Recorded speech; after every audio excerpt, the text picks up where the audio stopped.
চেপকে বাংলাদেশকে রীতিমতো গুড়িয়ে দিয়ে সিরিজে 1-0 ব্যবধানে এগিয়ে গিয়েছে ভারত। কানপুরের দ্বিতীয় ম্যাচ নিয়ে তাই উত্তেজনা বেড়েই চলেছে দুই দলের সমর্থকদের কাছে। টিম ইন্ডিয়া নিজেদের দাপট রাখতে পারলে বিশ্ব টেস্ট চ্যাম্পিয়নশিপের ফাইনালের টিকিট প্রায় নিশ্চিত করে ফেলবে। অন্যদিকে পাকিস্তানকে হারিয়ে আসার পর যেভাবে মেন ইন ব্লুর বিপক্ষে মুখ থুবড়ে পড়েছেন টাইগাররা, তা মানতে পারছেন না ভক্ত সমর্থকরা। স্রোতের বিপরীতে সাঁতার কেটে শক্তিশালী ভারতকে হারানো বা রুখে দেওয়ার অত্যন্ত ইতিবাচক হতে পারে নাজমুল হোসেন শান্তদের জন্য। আজ গ্রিন পার্কে শুরু হয়েছে ম্যাচ। প্রথম সেশনে শুরু হবার কথা ছিল 9:30 থেকে, কিন্তু 1 ঘন্টা পিছিয়ে যায় খেলা। প্রথম টেস্টের মুদ্রা পড়েছিল বাংলাদেশের পক্ষে। আজ টসে জেতেন ভারতীয় দলের অধিনায়ক রোহিত শর্মা। প্রথমে বল করার সিদ্ধান্ত নেন তিনি। বাংলাদেশ সেই মতো দুজন পেসারকে সেটে ফেলে।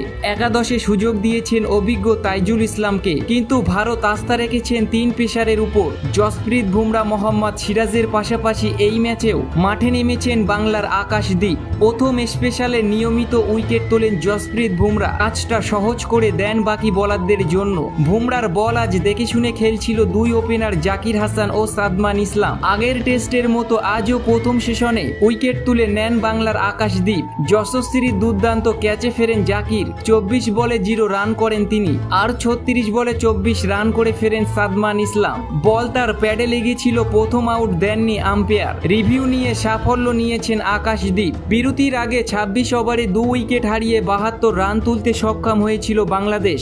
দ্বিতীয় সেশনে শুরুটা ভালো করেন অধিনায়ক নাজমুল হোসেন শান্ত। চেন্নাইতে দ্বিতীয় ইনিংসে রান পাওয়ার পর কানপুরে আত্মবিশ্বাসী দেখা গিয়েছে তাকে। বেশ কিছু বাউন্ডারি আসে তার ব্যাট থেকে। মমিনুল হকের সাথে গড়েছিলেন কার্যকারী জুটিও, কিন্তু রবিচন্দ্র অশ্বিনের বলের লাইন না বুঝে শট খেলতে গিয়ে ভারতীয় অফ স্পিনারের ফাঁদে পা দেন শান্ত। 57 বলে 31 রান করে ফিরতে হয় তাকে।